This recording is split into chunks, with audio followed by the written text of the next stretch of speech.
Praise the Lord. Hallelujah. It's a wonderful evening once again. आज की शाम एक बार फिर से अद्भुत है और उपवास का आज हमारा 45वां दिन है। हम परमेश्वर का धन्यवाद करते हैं 45 दिन की इस यात्रा में। वो सिर्फ मेरे साथ नहीं लेकिन हम सब के साथ चलता रहा है। And we are grateful to the lord. हम परमेश्वर का धन्यवाद करते हैं। He never left us. उसने हमें बिल्कुल नहीं छोड़ा, बिल्कुल नहीं त्यागा और समय पर हमें आशीषों से परिपूर्ण करता रहा। हम परमेश्वर का धन्यवाद करते हैं। हालेलुया। आज की शाम में भी परमेश्वर हमें जो आशीष देने जा रहा है, हम उन आशीषों की तरफ चलेंगे। हम उन बातों को परमेश्वर की जानने की कोशिश करेंगे। एक बहुत ही छोटा सा वचन, एक छोटी सी बात, लेकिन बहुत आशीष भरी हुई बात जो मैं आपके साथ शेयर करूंगा। और वो बात आपको परमेश्वर के वचन से मिलेगी। बात मेरे और आपके जीवन में रोज की बात है। Daily we go through lots of problems, lots of temptations, lots of tensions, lots of sickness। प्रतिदिन हम बहुत सारी परेशानियों से, संकट से, डर से, दर्द से, मुश्किलों से गुजरते हैं। और if we read the book of Job, यदि हम अय्यूब की पुस्तक पढ़े उसका 5वां अध्याय और उसकी 8वीं आयत, तो वहां परमेश्वर के वचन में इस तरीके से लिखा है, अय्यूब बड़ी मुश्किल में था, कठिनाइयों में था, सकेती में था, आंखों के सामने अंधेरा सा छाया हुआ था, लेकिन अय्यूब कह क्या रहा है? अय्यूब 5वां अध्याय 8वीं आयत इस प्रकार से कह रहा है, मैं तो ईश्वर ही को खोजता रहूंगा, मैं तो ईश्वर ही को खोजता रहूंगा और अपना मुकदमा परमेश्वर पर डालूंगा। It means he knows God, he knows the power of God, he knows the strength of God. इसका मतलब अय्यूब परमेश्वर को जानता था, परमेश्वर की सामर्थ को जानता था, परमेश्वर की ताकत को जानता था। अय्यूब परमेश्वर को पहचानता था। परमेश्वर कब क्या कैसे कर सकता, अय्यूब ये सब बातें जानता था। एक छोटी सी घटना मुझे याद आ रही है। एक गांव जिसमें सारे लोग अंधे रहते थे, एक भी जना देख नहीं सकता था। उस गांव के अंदर आग ला करके एक हाथी खड़ा कर दिया गया और लोगों से कहा गया, बताओ ये क्या चीज है। तो गांव वाले बारी बारी से आए। किसी ने हाथी की टांग को पकड़ा, छुआ और कहा ऐसा लगता है किसी पेड़ का तना है। किसी ने हाथी की पूंछ को पकड़ा और कहा ये तो झाड़ू सी लगती है। वो देख नहीं सकते थे, वो छू छू के बता रहे थे, अंदाजा लगा रहे थे। किसी ने हाथी की खाल को छू के देखा, कहा कोई चट्टान है, कोई रॉक है। किसी ने सूंड को देखा, सूंड को छू करके कहा कोई ऐसा लगता है कि कोई पाइप है। सब अपने अपने ढंग से बता रहे थे। They were just assuming what it is। वो सिर्फ एक अनुमान लगा रहे थे कि ये क्या हो सकता है। कई बार हम अपने जीवन में अपने अनुमान के अनुसार परमेश्वर की एक छवि बना के रखते हैं। परमेश्वर ऐसा है, परमेश्वर वैसा है, परमेश्वर ये कर सकता है, परमेश्वर वैसा कर सकता है। वॉट डज बाइबल से? बाइबल क्या कहती है? 1 सैमुएल चैप्टर 17 वर्स 47, पहला शमूएल 17वां अध्याय 47वीं आयत कहती है, and that all this assembly may know that the Lord saves us with sword and spear, for the battle is the Lord's, and he will give you into our hands.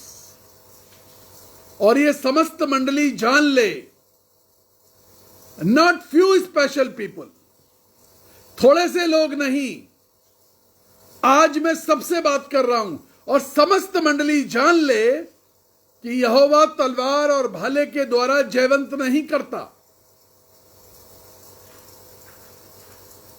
इसलिए कि संग्राम तो यहोवा का है। जब आपके ऊपर मुसीबत आती है, परेशानी आती है,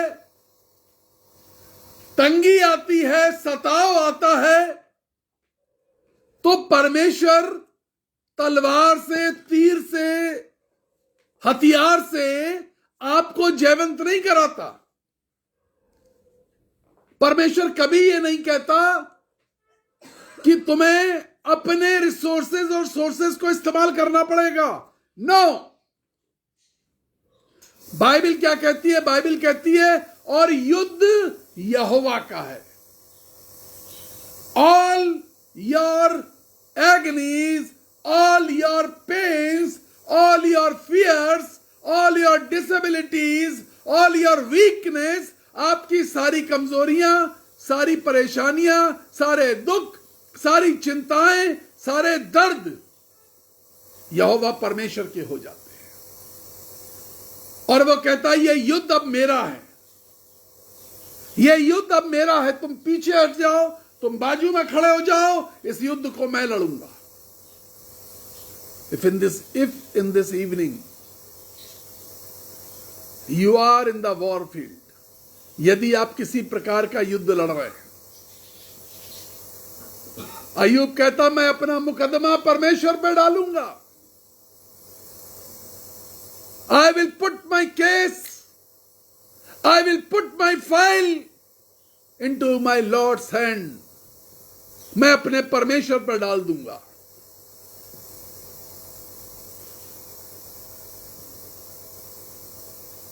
आपका मुकदमा आज की शाम में कहां पर है? क्या आप अपनी लड़ाई को खुद लड़ रहे हैं? क्या आप अपनी मुश्किलों को खुद लड़ रहे हैं? क्या आप अपनी बीमारी से अकेले लड़ रहे हैं?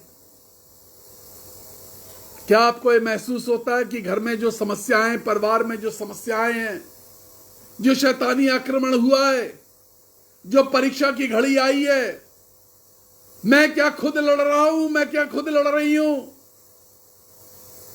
अगर आप खुद लड़ रहे हैं तो हार जाएंगे। बट द बाइबल सेज युद्ध तो यहोवा का है। अब आप यहोवा परमेश्वर को इस युद्ध को लड़ने दीजिए। 1 सैमुएल चैप्टर 17 वर्स 23 सेज, पहला शमूएल 17वां अध्याय और 23वीं आयत कहती है, वह उस सब के साथ बातें कर ही रहा था कि पलिश्तियों में से पांति की सी एक चैंपियन जैसा आदमी अर्थात गतवासी गोलियत पलिश्ती योद्धा पर चढ़ आया और बातें करने लगा। गोलियत जिसके बारे में आपने बचपन से सुना है, गीत गाया है, घुमा घुमा कर मारा दाऊद ने गोलियत को। यह कहानी सबको मालूम है। जो मैं आज आपको बताने जा रहा हूं, आप उसको सुनिए।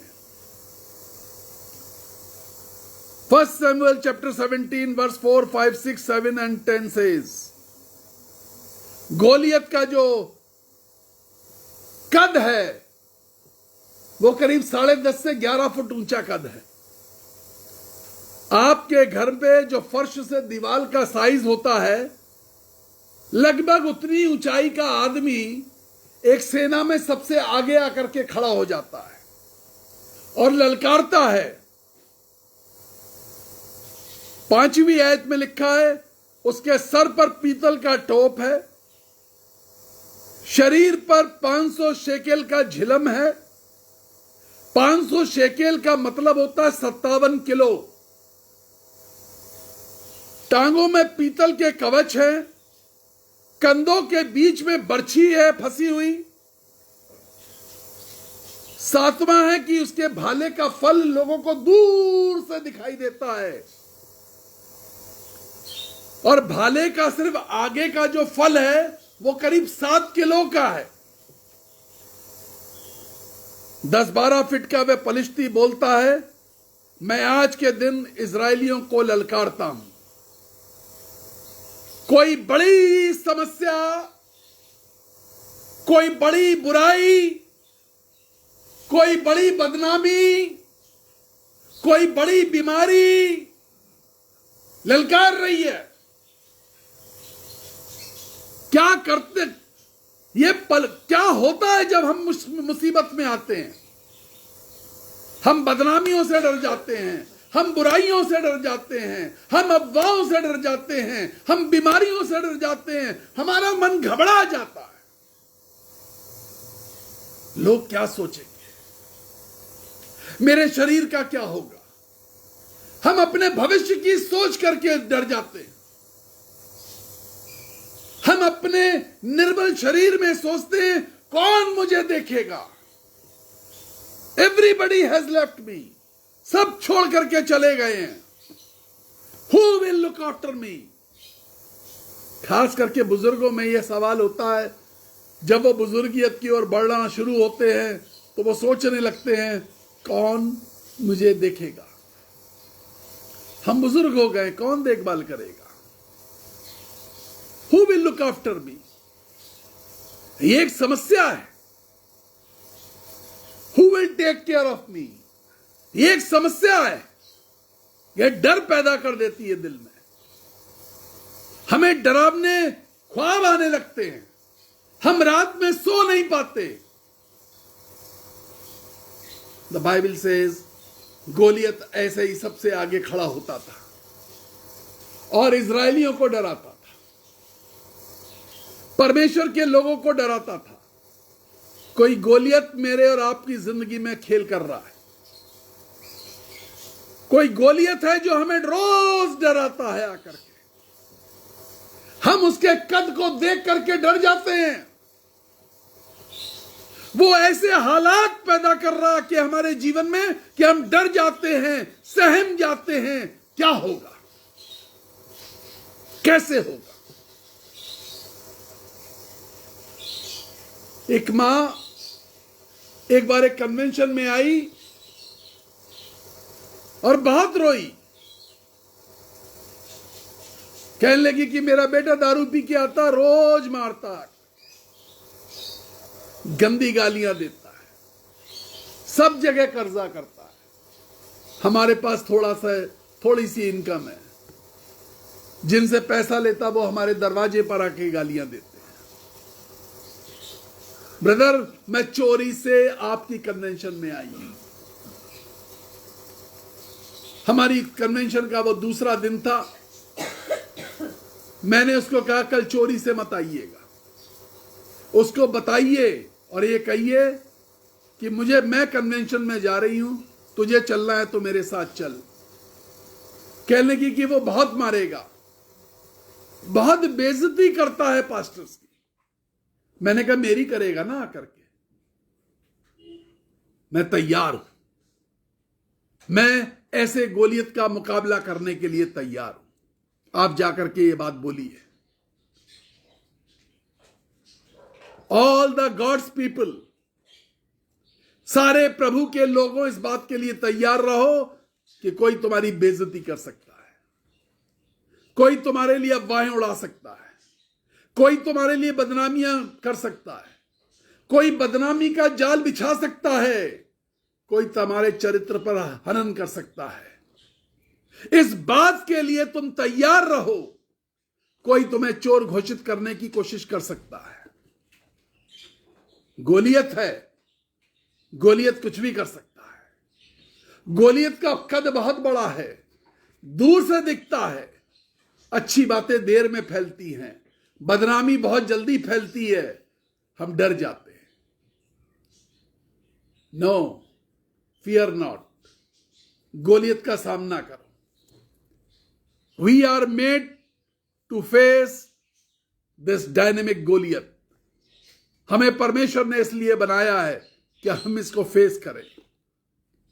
यह युद्ध मेरा नहीं है, यह युद्ध परमेश्वर का है। यह युद्ध मेरा नहीं है। जब मुश्किलें आए, जब बदनामियां आए, जब बुराइयां आए, जब ताने सुने जाएं, तो इस बात को कहो, यह युद्ध मेरा नहीं है, यह युद्ध मेरे परमेश्वर का है।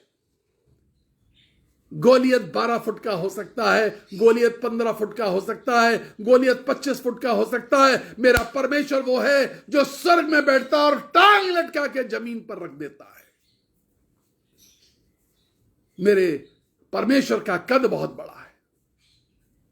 यह युद्ध तो यहोवा का है। We should have that much of faith. He is my shepherd. अरे अपना दाहिना हाथ अपनी छाती पे रख के ठोक के बोलो, He is my shepherd. Hallelujah. वो मेरा चरवाहा है।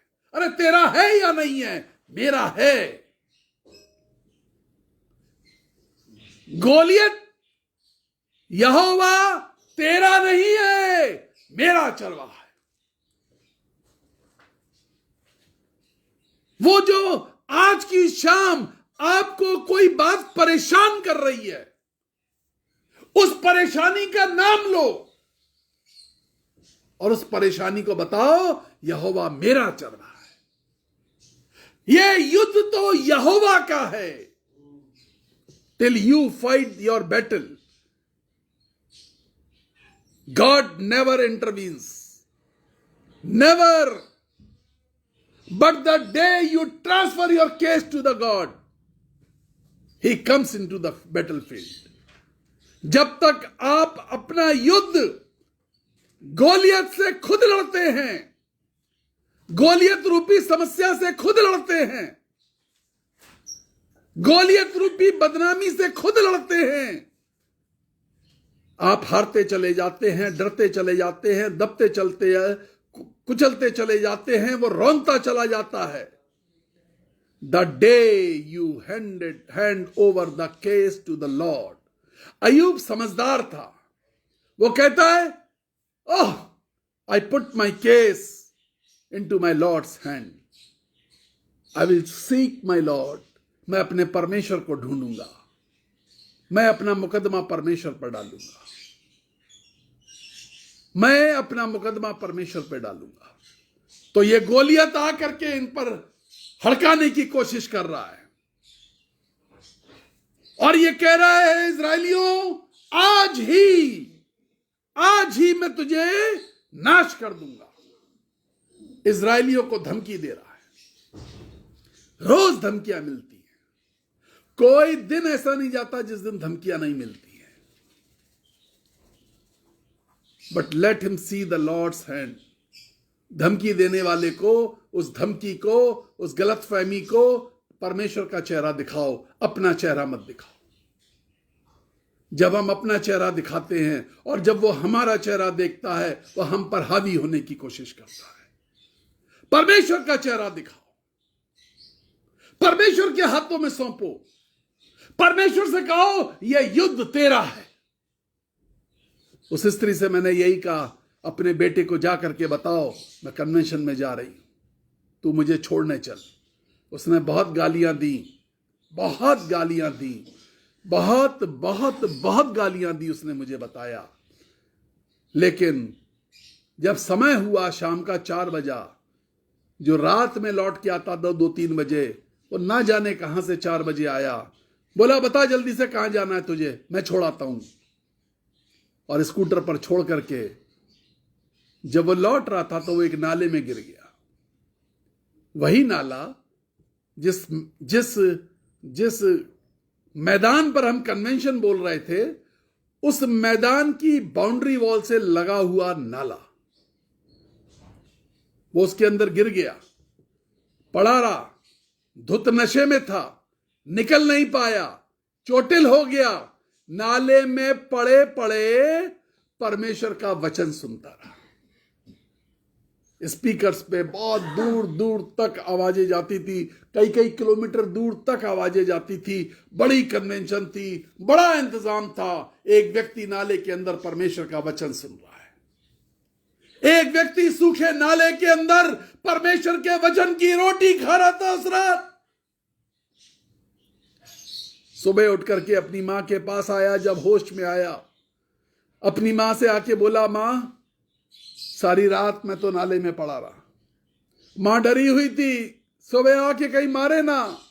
मां ने देखा घाव है, चोट लगी हुई, पूछा क्या हुआ, कहेगा मां नाले में गिर गया था, वहीं वचन सुन रहा था, वहीं पड़ा रहा, हिम्मत नहीं हुई निकलने की।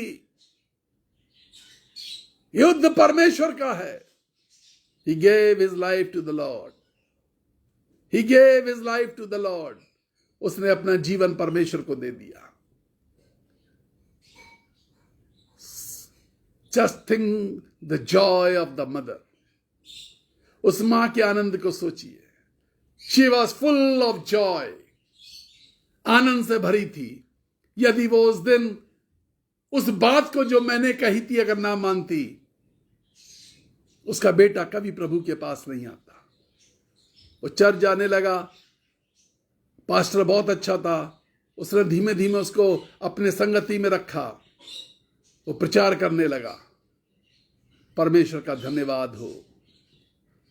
When you put your things in God's hand, जब आप परमेश्वर के हाथों में अपनी सारी बातें छोड़ देते हैं और कहते हैं परमेश्वर मेरी तरफ से तू लड़। युद्ध तो यहोवा का है, the Bible says. Battle is of my lord. युद्ध मेरे परमेश्वर का है। Let God deal with this battle. परमेश्वर को आगे आने दीजिए। बाइबल कहती है परमेश्वर ने कभी भी किसी को तलवार और तीर और भाले से नहीं जितवाया। When he comes, he has his own ways. जब वो सामने आता उसके अपने रास्ते होते हैं। मैंने ये बात आपको गोलियत के बारे में बताई। अब मैं कुछ बात आपको दाऊद के बारे में बताता हूं। यिशै का पुत्र दाऊद, बाइबल कहती है यिशै के बारे में, यिशै की ठूंठ में से एक बाली निकली है, एक डाली निकली है। यिशै की ठूंठ में से। When everything was getting dry spiritually, जब सब कुछ आत्मिक रूप से सूख रहा था, तो बाइबल कहती है यिशै की ठूंठ में से एक डाली निकली है, एक बच्चा पैदा हुआ जिसका नाम दाऊद है। सबसे अपने भाइयों में सबसे छोटा, भेड़ बकरी चराने वाला, अपने 3 भाइयों को भोजन पहुंचाने का उसका काम था, जाकर के भाइयों को भोजन पहुंचाता था। उसके भाई उस समय के बादशाह की सेना में सैनिक थे। वो युद्ध के मैदान में खड़े हैं। ये वो युद्ध का मैदान है जहां सामने से गोलियत ललकार रहा है और इजराइल की सेना चट्टान के पीछे छिपी हुई थर-थर कांप रही है।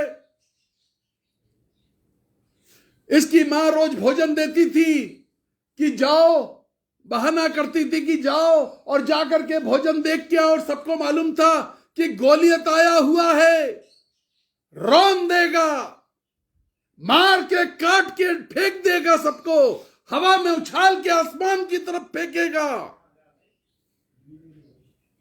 मां इस बहाने से कि जाएगा, खाना देगा, तो बैटल फील्ड पर से जाकर के उस युद्ध के मैदान में से जाकर के ये देख के आएगा कि इसके 3 भाई जिंदा है, और खाना दे करके आएगा, उनके बारे में समाचार लेकर के आएगा। कि तीनों भाई जिंदा हैं, यह समाचार कि तीनों भाई जिंदा हैं, यह समाचार कि अभी गोलियत ने रौंदना शुरू नहीं किया है, यह समाचार लेकर के आएगा। वो जाता था, उसका काम क्या था दाऊद का? वो जाता था, एक दिन उसने गोलियत को देखा, अभी तक उसने गोलियत को नहीं देखा था। ही वॉज द यंगेस्ट, वो सबसे छोटा था, अभी तक उसने गोलियत को नहीं देखा था, एक दिन उसने गोलियत को देख लिया। 1 Samuel chapter 16 verse 7 says, यहोवा डीलदार और सुंदरता को नहीं देखता, और यहोवा ने एलिया की प्रार्थना, जब एलिया ने प्रार्थना करी कि मुझे मार दे, मुझे मार दे, मुझे मार दे, the Bible says and God of heaven rejected that prayer also. परमेश्वर ने कहा रुक जा, अभी मुझे तेरे से काम है, अभी तू आराम कर, जब मैं तुझे काम बताऊंगा, जब तू काम को पूरा करेगा तब मैं तेरे आगे की बात सोचूंगा। एंड बाइबल सेज उसने खाना खाया, सो गया, फिर परमेश्वर ने उठाया, बातचीत करी, और बातचीत करने के बाद परमेश्वर एलिया से जो काम चाहता था वो सब करवाने के बाद परमेश्वर ने अग्निमय रथ भेजे, परमेश्वर ने अग्निमय रथ भेजे जिस पे स्वर्गदूत सवार होकर के आए। And they just lifted Elijah into the heaven, और उन्होंने एलिया को स्वर्ग में उठा लिया। Elisha was the witness. एलिशा वहां पे खड़ा हुआ था, वो कहने लगा अपनी चादर तो दे दे, कुछ तो दे दे, मुझे ले चल, कुछ कर दे। So many times we are tired, हम थक जाते हैं समस्याओं से, परेशानियों से, बुराइयों से, उन बातों से जो हमें तंग कर रही हैं। We are tired, we lose our hope, we lose our hope, हम कमजोर पड़ जाते हैं, हमारी आशाएं खत्म हो जाती हैं। एक मां ने बहुत रोते हुए मुझसे कहा, ब्रदर अब कुछ आशा नहीं बची, I don't want to live, I don't want to live, मैं बिल्कुल रहना नहीं चाहती, मैं बहुत परेशान हूं, I want to do good for everyone, but in revert I always get bad name. मैं सबके साथ अच्छा करना चाहती हूं, पूरे परिवार के साथ अच्छा करना चाहती हूं, लेकिन पलट करके मुझको बुराइयां ही बुराइयां मिलती हैं, बदनामियां ही बदनामियां मिलती हैं। I don't want to live, मैं बिल्कुल जीना नहीं चाहती हूं। प्लीज प्रे, एक बार सिर्फ प्रार्थना कर दीजिए कि मैं मर जाऊं।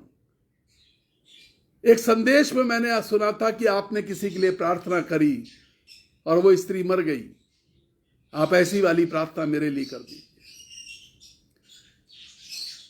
मैं बहुत देर सोचता रहा मैंने किस संदेश में ऐसी बात कही, फिर मुझको याद आई वो घटना।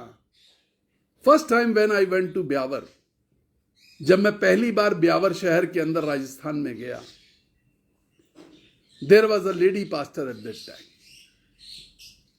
वहां पर एक महिला पादरी थी, वो मुझे एक परिवार में लेकर के गई। वहां पर एक बुजुर्ग स्त्री बहुत सालों से कोमा में पड़ी हुई थी, और उन्होंने कहा कि ब्रदर इनके लिए प्रार्थना कर दीजिए। She was stuck with the bed, उनके बहुत सारे घाव हो गए थे, पूरे शरीर में घाव थे, बेड सोर्स जो हो जाते हैं उनमें से बदबू आने लगी थी, पस बह रहा था। She was just stuck with the bed. वो लोगों ने बताया कि वो सिकुड़ सिकुड़ करके छोटी हो गई है। मैंने प्रार्थना करी, मैंने कहा प्रभु इतने भारी कष्ट से अच्छा है कि तू इनको अपने पास बुला ले। सब लोगों को बड़ा ताज्जुब हुआ, वो मेरा पहला दिन था। मैं पैशन वीक बोलने गया था, अगले दिन से मुझे पाम संडे बोलना था, वो सैटरडे की शाम थी। मैंने ये प्रार्थना करी कि प्रभु इतना कठिन जीवन, इतना संघर्षपूर्ण जीवन, इतना दर्दनाक जीवन, बेहतर है कि तू इनको अपने पास बुला ले। उसी रात करीब 1-1:30 बजे मुझे अगले दिन समाचार मिला कि 1-1:30 बजे रात में उन्होंने अपना शरीर त्याग दिया। मैंने ये बात प्रीचिंग में कहीं किसी वक्त बोली थी। उस महिला ने कहा कि ब्रदर मेरे लिए भी प्रार्थना कर दीजिए कि मैं मर जाऊं। बाइबल सेज परमेश्वर तुम्हारी तरफ है। यह युद्ध परमेश्वर का है। जीवन में मुश्किलें आती हैं, जीवन में कठिनाइयां आएंगी, जीवन में बुराइयां आएंगी। गोलियत हमारे सामने खड़ा है। गोलियत बहुत लंबा चौड़ा है, गोलियत बहुत मजबूत है, गोलियत का डील डॉल बहुत बड़ा है, गोलियत की आवाज में डरावनापन है, गोलियत हमें डरा रहा है। गोलियत कुछ बोलता भी नहीं है तो भी हम देख के डर जाते हैं, क्योंकि गोलियत का डील डॉल बहुत बड़ा है। हमारी समस्या का डील डॉल बहुत बड़ा है। हम अपनी समस्या के बारे में देख करके डर रहे हैं। The Bible says on the other hand, युद्ध तो यहोवा का है। The battle is of my God. युद्ध यहोवा परमेश्वर का है। और let him come in front. हम अपने युद्ध को खुद लड़ते रहे हैं, अब उसको आगे आने दीजिए।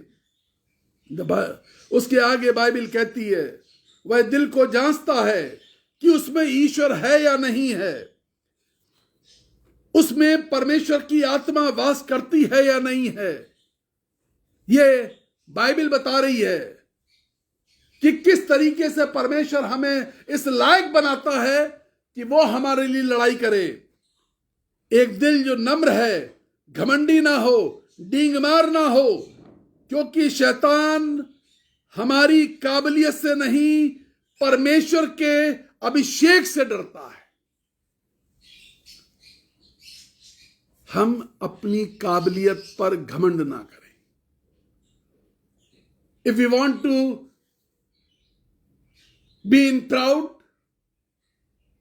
देन सेंट पॉलुस ने कई जगह बाइबल में, नए नियम में, अपनी पत्रियों में लिखा है, मैं यीशु के कारण घमंड करता हूं। मैं कुछ नहीं हूं, लेकिन मैं अपने यीशु के कारण घमंड करता हूं। मैं कुछ नहीं हूं, लेकिन मैं अपने यीशु के अभिषेक पर घमंड करता हूं। मैं कुछ नहीं हूं, लेकिन वो एक जगह कहते हैं, and I can do anything in the name of Jesus. मैं यीशु के नाम में कुछ भी कर सकता हूं। मैं कुछ भी नहीं हूं। वो कहते हैं मैं छोटों में सबसे छोटा प्रेरित हूं। I am nothing.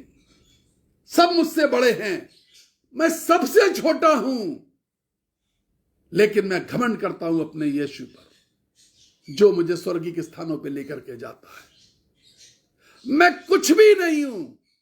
ये जो कुछ भी नहीं कह रहा है, ये वो व्यक्ति है जो बहुत आलिम फाजिल है, जो काबिल है, जो बहुत लर्नर्ड है, जो उस्तादों का उस्ताद है, जो बादशाहों, राजाओं और गवर्नरों को नियम कानून, राजदंड, राजपद के बारे में बताया करता था, सिखाया करता था, पढ़ाया करता था।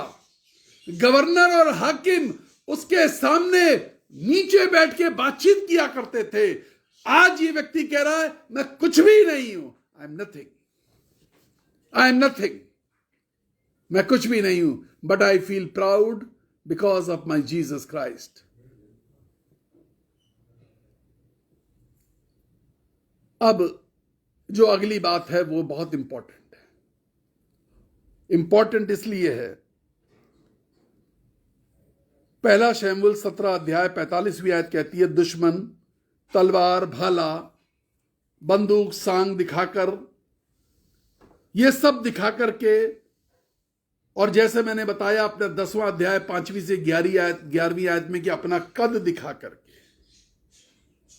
अपना कद, अपना पद दिखा करके डराने की कोशिश करता है। दुश्मन अपना कद, अपना पद और अपने हथियार कि मैं तुम्हारे लिए क्या क्या कर सकता हूं। अगर मैं अपनी पर उतर आया तो तुम्हें मालूम नहीं है मैं क्या क्या कर सकता हूं।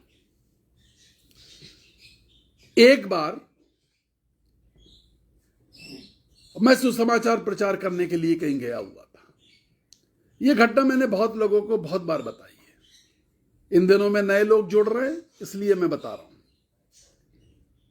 सुसमाचार सुना करके करीब 2-2:30 बजे रात में पैदल चला आ रहा था। बहुत दूर गांव में सुसमाचार प्रचार करने गए थे। वहां बहुत देर हो गई, प्रार्थना करते करते अंधेरा हो गया। रास्ते में पुलिस वालों की गश्त थी, उन्होंने पकड़ लिया। करीब 9-9:30 बजा था रात में। पकड़ करके वो थाने में ले गए। थाने में बहुत सारे चोर वगैरह जो दिन में पकड़े गए थे वो जमीन पर बैठे हुए थे, तो मुझे भी जमीन पे ले जाके बैठा दिया। एक दरोगा आया, उसने एक तरफ से जो दिन में चोर पकड़े गए थे उनको मारना शुरू किया। वो मारता था और पूछता था किस अपराध में पकड़े गए। तो वो बताता था पॉकेट मारी में पकड़े गए, कोई कहता था साइकिल चोरी में पकड़े गए। उस समय साइकिल ज्यादा हुआ करती थी, स्कूटी वगैरह स्कूटी तो होती नहीं थी, स्कूटर हुआ करता था। स्कूटर एक स्टेटस सिंबल था, सबके पास स्कूटर भी नहीं था। तो कोई कहेगा हम किसी चोरी में पकड़े गए, कोई लड़ाई झगड़े में पकड़ा गया। इस तरीके से 10-15 लोग बैठे थे और मैं सबसे आखिर में आया था, तो मुझे भी कोने में बैठा दिया गया। जब मेरा नंबर आया तो मैं उठा, तो जो झोला मेरे पास था, जो झोला टंगा हुआ था, उसमें से एक आवाज आई। उसने कहा झोला नीचे रख। आवाज किस चीज की है? मेरे पास, मैं खंजड़ी बजाता हूं, मेरे पास खंजड़ी थी, मैंने वो निकाली। उसने कहा और क्या है? तो मैंने अपनी बाइबल निकाल के दिखाई। इधर आ, इधर आ। उस दरोगा ने मुझे बुलाया, देखा बाइबल को, धर्मशास्त्र। कहले धर्मशास्त्र लेकर के तू क्या कर रहा था? चोरी कर रहा था? मैंने कहा जी नहीं। डकैती का प्रोग्राम बना रहा था कहीं? मैंने कहा नहीं। किसी से मारपीट? मैंने कहा बिल्कुल नहीं। क्या कर रहा था, क्यों पकड़ा?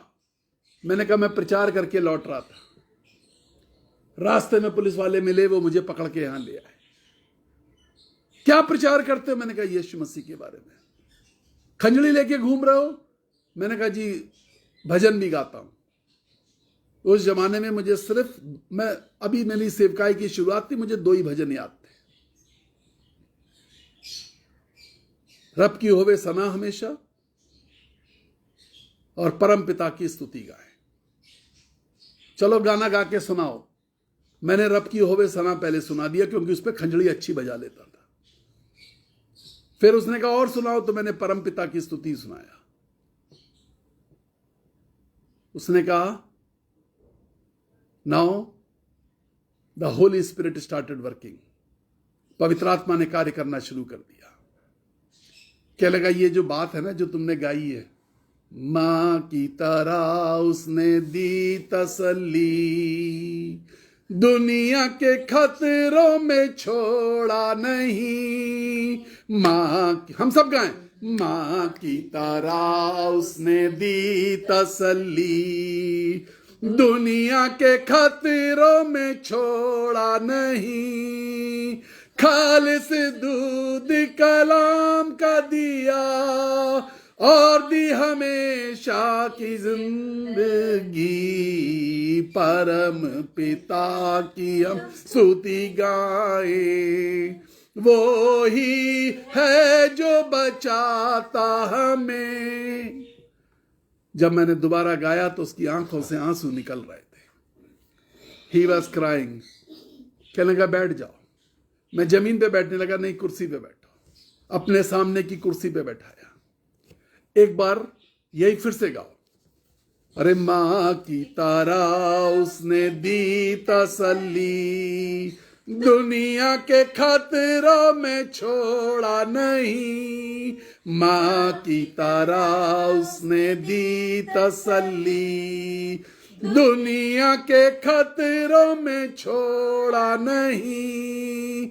खालिस दूध कलाम का दिया और दी हमेशा की जिंदगी। परम पिता की हम स्तुति गाएं, वो ही है जो बचाता हमें। He cried, cried and cried. He cried with tears.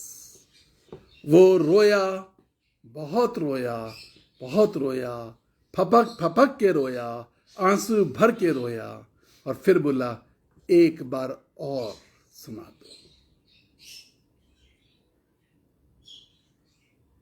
When God takes your situation in his hands, जब परमेश्वर आपकी सिचुएशन को अपने हाथ में लेता है,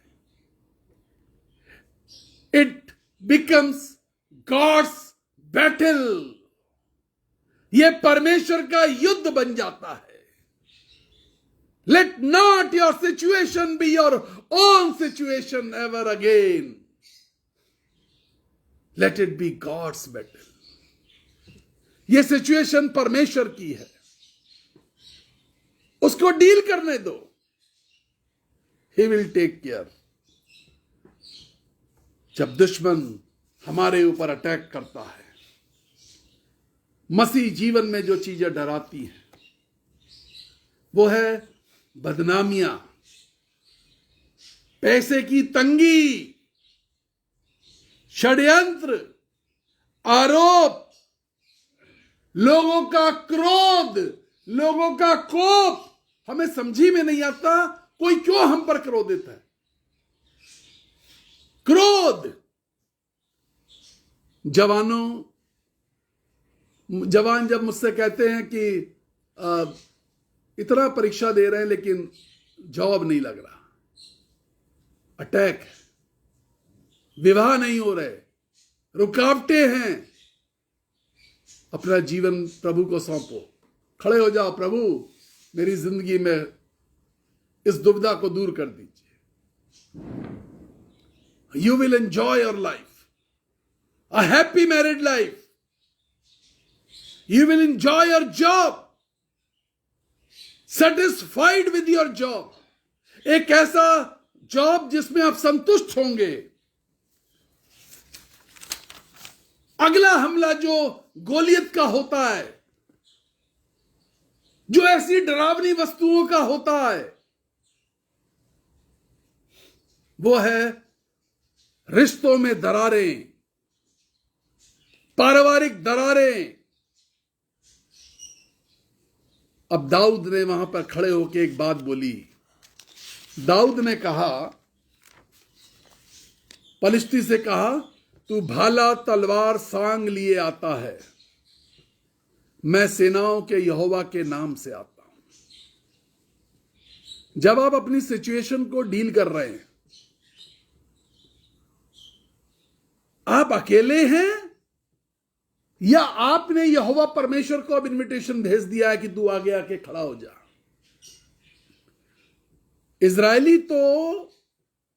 इजराइल की जो बड़ी सेना थी और सेनापति थे, ऐसा नहीं थे कि वो कमजोर लोग थे, लेकिन गोलियत को देख करके डर चुके थे। लेकिन आज दाऊद उस गोलियत को ललकार रहा है। 1 Samuel chapter 17 verse 11 and 16 says, उस पलिश्ती की बातों को सुनकर शाऊल और समस्त इस्राएलियों का मन कच्चा हो चुका था। पलिश्ती ने पता क्या कहा था? पलिश्ती ने कहा था, आज ही मैं तुम सबको नाश कर दूंगा, आज ही मैं तुम सबको रौंद दूंगा, और आज मैं तुम्हारी सेना का सत्यानाश कर दूंगा, और राज्य तेरे हाथ से बादशाह निकल जाएगा, सब कुछ खत्म हो जाएगा। वे डरे हुए थे। पलिश्ती 1-2 दिन से नहीं, बाइबल बताती है 16वीं आयत में, 1 शमूएल 17 अध्याय 16वीं आयत में, 40 दिन से लगातार उनको डरा रहा था। 40 दिन बाइबल के बड़े इंपॉर्टेंट डेज होते हैं। 40 दिन मूसा बिना खाए पिए हुए पहाड़ पे रहा, परमेश्वर का दर्शन मिला, परमेश्वर ने उससे हुक्म दिए और वो पटियाएं लेकर के लौटा और उसके चेहरे पर चमक थी।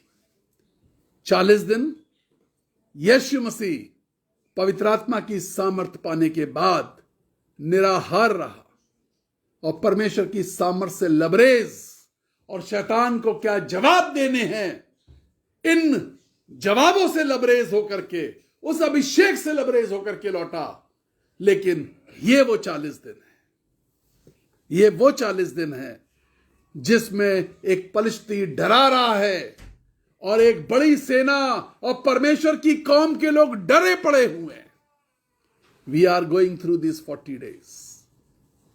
हम इन 40 दिनों के अंदर से गुजर रहे हैं। हम डरे हुए हैं या हम परमेश्वर की सामर्थ से भरे हुए हैं। We have to see all this things. अब दाऊद शाऊल के पास जाता है, बादशाह के पास, और बादशाह से जाके शाऊल से कहता है दाऊद कि तेरी सेना डरी हुई है, मैं लड़ने के लिए जाऊंगा। शाऊल ने कहा तू छोटा लड़का है, अपनी हद में रहना सीख, तू युद्ध के मैदान में नहीं जा सकता। दाऊद कह रहा मैंने ठान लिया है कि मैं जाऊंगा। जकरिया चैप्टर 4 वर्स 6 and 7 सेज, पुराने नियम का एक बहुत बड़ा नबी जकरिया, वो कहता है तब उसने कहा जरुब्बाबेल के लिए यहोवा का वचन ये है, ना तो बल से और ना शक्ति से, परंतु परमेश्वर की आत्मा के द्वारा ये हो जाएगा। जरुब्बाबेल यानी परमेश्वर की प्रिय कौम। जरुब्बाबेल मतलब परमेश्वर की प्रिय कौम, जिनसे परमेश्वर प्यार करता है। परमेश्वर किनसे प्यार करता है? जिससे परमेश्वर खुश है, जिनको परमेश्वर आशीष देना चाहता है, जिनको परमेश्वर हर वक्त देखना चाहता है। हम किसी से प्यार करते हैं तो क्या करते हैं? हमारे सामने दिखाई देता रहे। हम बात नहीं कर रहे हैं लेकिन सामने हो, बस इतना चाहता था। और परमेश्वर अपने लोगों से इतना चाहता है, मेरे सामने मेरे साथ बने रहो। कोई बात नहीं, हर वक्त बातचीत नहीं करी जा सकती, लेकिन मेरे सामने बने रहो। किसी पत्नी से पूछो, कई बार पति पत्नी व्यापार में होते हैं, व्यवसाय में होते हैं, कामों में होते हैं, उनकी बातचीत कम हो पाती है। अलग अलग शहरों में होते हैं, बातचीत कम हो पाती है, प्यार नहीं घटता। बस ये चाहते हैं जब तक हम एक दूसरे के सामने मुलाकात करें, मिले, बैठे। प्यार का मतलब ये नहीं है कि हर वक्त पति पत्नी रोमांस के मूड में हो। प्यार का मतलब ये नहीं है कि रोमांटिक हो। प्यार का मतलब नहीं है कि पति पत्नी हर वक्त डेट पे जा रहे हैं, होटल में खाना खाने जा रहे हैं, हनीमून पे जा रहे हैं। प्यार का मतलब ये नहीं है। प्यार का मतलब है कि हम एक साथ हैं। प्यार का मतलब है कि हम एक दूसरे के लिए खड़े हुए हैं। प्यार का मतलब है कि हम एक दूसरे को देख रहे हैं, हम एक दूसरे की देखभाल। जरुब्बाबेल, अब परमेश्वर अपने प्यार को प्रकट कैसे कर रहा है? जरुब्बाबेल, ये सब सामर्थ से, ताकत से नहीं होगा, ये सब कुछ परमेश्वर की आत्मा के द्वारा से। जो परेशानियां तुम्हारे ऊपर आई हैं, जो मुश्किलें तुम्हारे ऊपर आई हैं, जो कठिनाइयां तुम्हारे ऊपर आई हैं, जो डरावनी बात तुम्हारे ऊपर आई है, परमेश्वर की आत्मा के द्वारा। It's not by might, it's not by power, but by the spirit of the lord says my God. Hallelujah. ना तो बल से ना शक्ति से, परंतु परमेश्वर की आत्मा के द्वारा ऐसा हो जाएगा। परमेश्वर का धन्यवाद हो इस बड़े वायदे के लिए।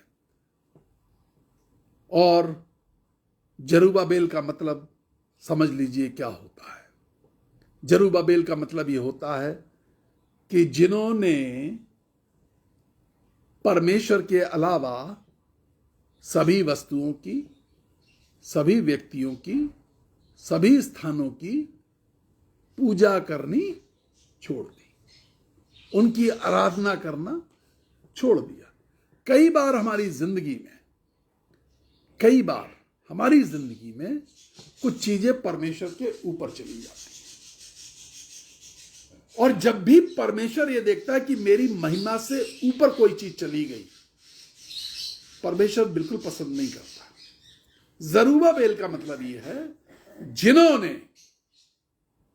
जिन्होंने किसी भी प्रकार के इंसान की, स्थान की, वस्तु की महिमा करना, आराधना करना छोड़ दिया।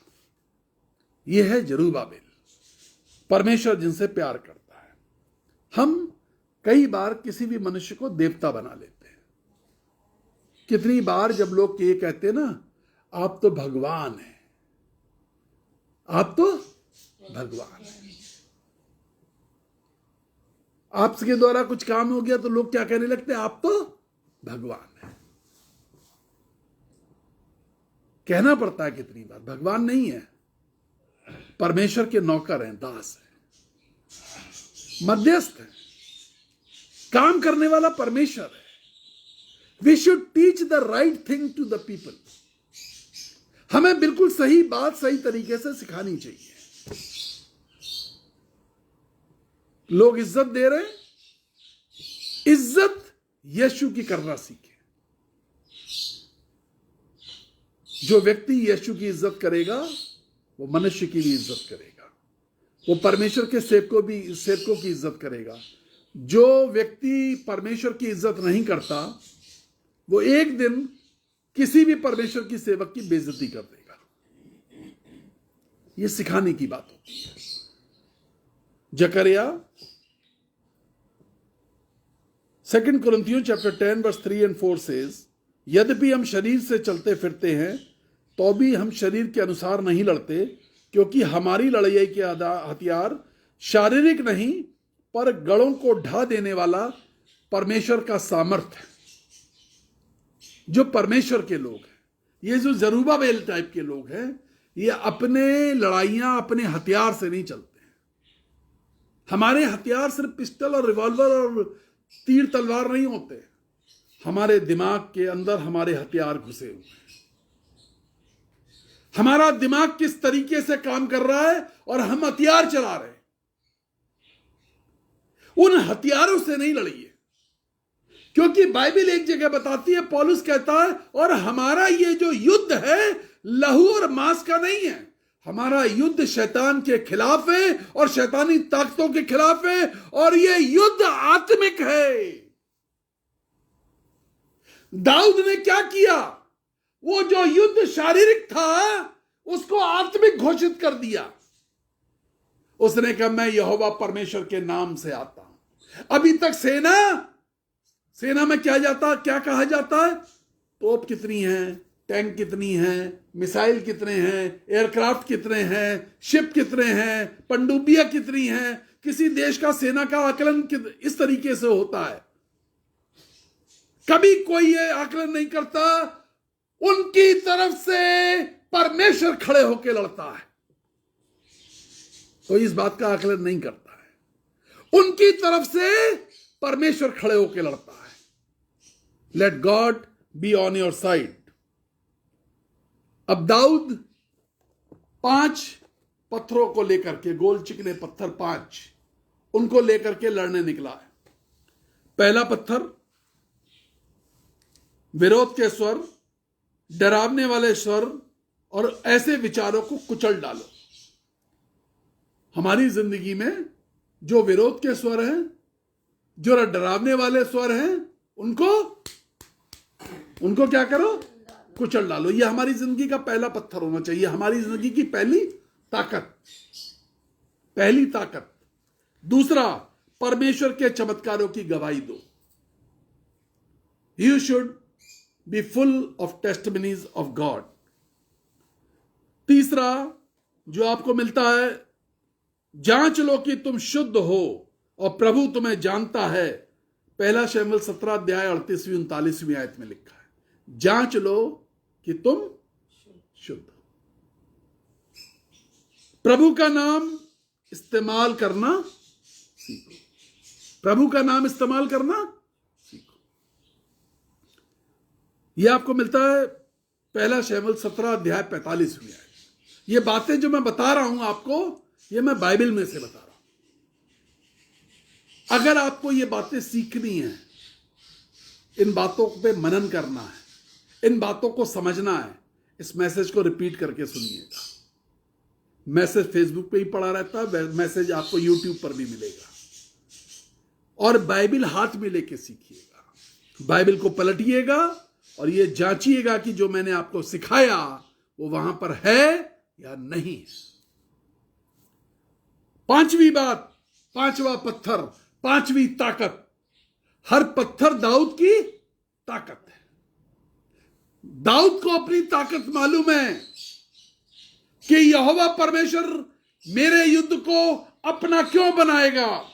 पांचवी, सामर्थी बनो। पहला शमूएल 48-49-50 में लिखा है, सामर्थी बनो, क्योंकि परमेश्वर डरपोक लोगों से प्यार नहीं करता है।